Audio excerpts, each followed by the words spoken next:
Hi YouTube, it's been so long since I last catched up with you guys here. Probably over 7 months, and that video was actually from a little bit ago that I last posted. So it's been a long time in general since I talked to the camera and posted something on YouTube. And I figured I have been on this journey that you guys probably don't know about. I've been on my weight loss journey, I have been on my hair journey, on my skin journey. So I figured I should do a get ready with me / letting you know a little bit more about my routine, my changes, and just a chatty little moment. So let's just get into it. Primer. My biggest lesson of 2025, I think, patience. I have had to be really patient with myself and kind of like understand that this journey to graduate school won't be an easy journey, but it's one that with true intention and care, things will open up, doors will open up, and that passion needs to be faced with the same level of drive and do. If you really want something, you need to go for it. You need to go out of your way to make yourself feel uncomfortable reaching out to people that you don't like. You need to go out of your way kind of talking positively about yourself in applications and seeing the positive outlook. You need to put yourself in those uncomfortable situations. Because if you really want it, you have to go the extra mile. So I think that's been sort of like the biggest lesson that I've learned, and it has led me to what I ultimately kind of like envision myself doing and the interests that I like, which are an amalgamation of things that I've already been working on over the past few years. So I guess it all worked out. Something I'm proud of my 2025 year was my ability to form community. I think I kind of took that for granted in general, like that ability that I have to like connect people, that ability that I have to talk and converse, you know, it's something that I'm like really proud of. And like the fact that I can build community anywhere I go just makes me so confident. That took a lot to say. And comfortable to think about me when I go to grad school and kind of like my ability to engage in community, you know, like I generally feel like home is where the heart is and I can find my people anywhere I go. So I think that's something I'm very proud of myself, and I'm grateful for the friends that I have met here that I hope are in my life for decades to come. So yeah, things I'm implementing this 2026. It's kind of odd to say that it's 2026 because I don't know, time is going by so fast. But things I'm implementing are more movement. I want to prioritize walking and running. One of my goals for this year is to run potentially a 10K. I kind of lowered my goal to a 10K because, you know, I suffered with a lot of ankle injuries, so I want to start slow. I don't want to kind of bite the bullet right away and say I want to run a half marathon or anything. Slow and steady.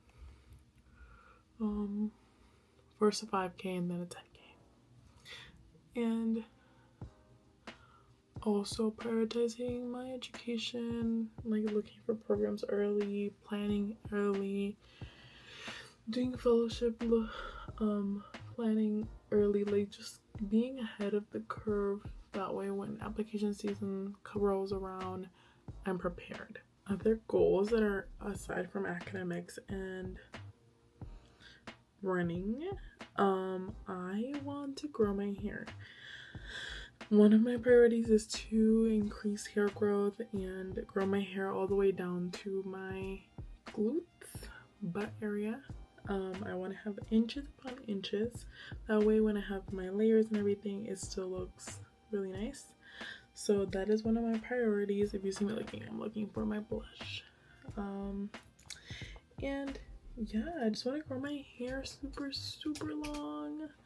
And I really feel like I am doing it. I'm like prioritizing my hair growth And my hair held a lot. Like, you see how shiny my hair is?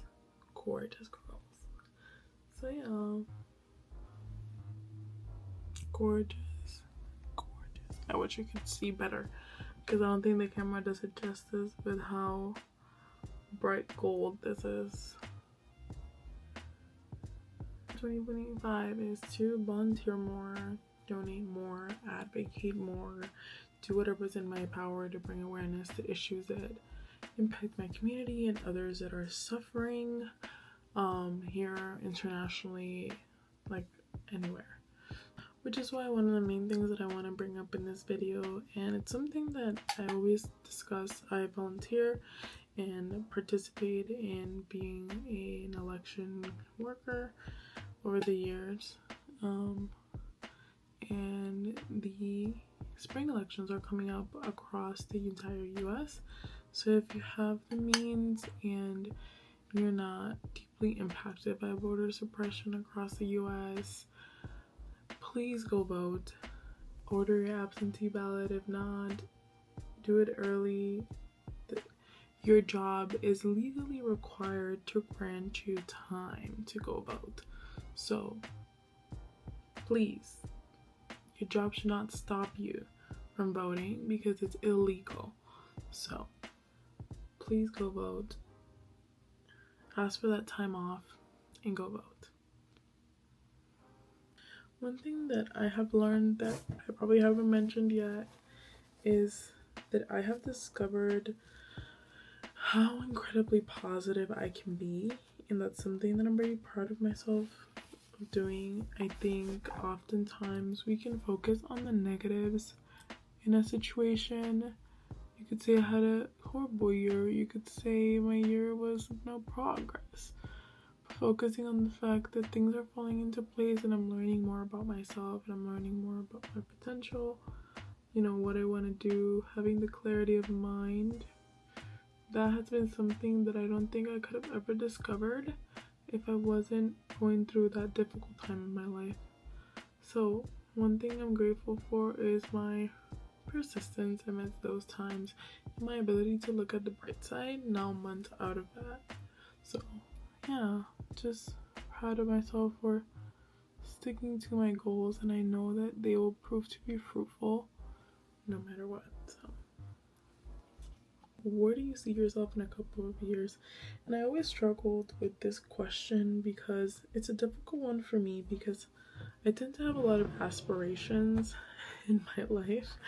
I always wonder, where do I see myself? I think I'm an embracer of change, so I kind of go with the flow and I allow things to kind of shape me.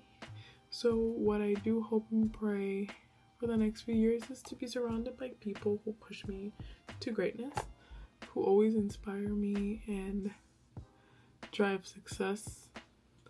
I want to be surrounded by great mentors and friends, and obviously family that always look out for me and always want the best for me.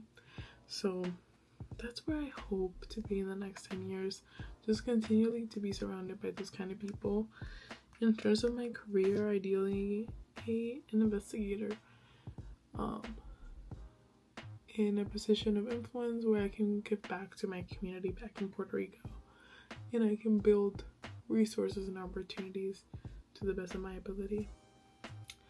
And growing this platform as well. One of my goals is to grow this platform to the point where I can utilize it for speaking out about issues that matter to me, fundraising, and then also just sharing my life, because it brings me so much joy to kind of document these points of my life. When I travel to Puerto Rico, seeing my grandparents, documenting my culture is not just something that is rewarding for people to see, but it's also something that's rewarding for me to look back onto, to see kind of the joy and the laughter and the experiences, and also the growth that I've had over the few years.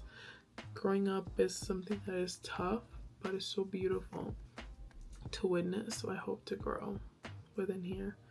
And I'm an emotional girly, so I'll stop talking.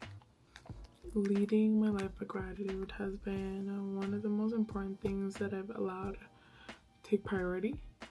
And when I lead with gratitude, my day-to-day, I mean, I think working currently in the outpatient, even inpatient world, vice versa, I think it's shown me like how grateful I am about the little things, like being able to breathe and, you know, without assistance, being able to walk, being able to stretch my legs, being able to talk with clarity and just use my voice the way that I'm doing it. Like, there's so many little things that we take for granted in our day-to-days just because we're used to it. And it's only when those things come to, you know, not exist anymore that we kind of see the value. But I'm grateful for that reminder every day, and grateful for the fact that I get to live my life as a healthy person, and in general, like, live my life with purpose. So I'd say, yeah, just grateful. And one exercise I would ask you guys to do down in the comments is to say one thing that you're really grateful for, and like truly grateful for, and something that kind of keeps you going in life, because those always bring a smile to my face. So, hey guys, this is the final look. I am just obsessed with how this turned out. Very, very simple, glowy glam. No, let me know if you guys like videos like this. If you do, I will make another one and then kind of show you a more intense, deep, smoky eye night look. So keep me posted. And then I got a blowout today, so it's extra shiny than it usually is. But I can also kind of show you my blowout routine, which is really fun. So yeah, keep me posted, and I hope you like that. I hope you like this little chit chat. Get ready with me, and I hope we can see each other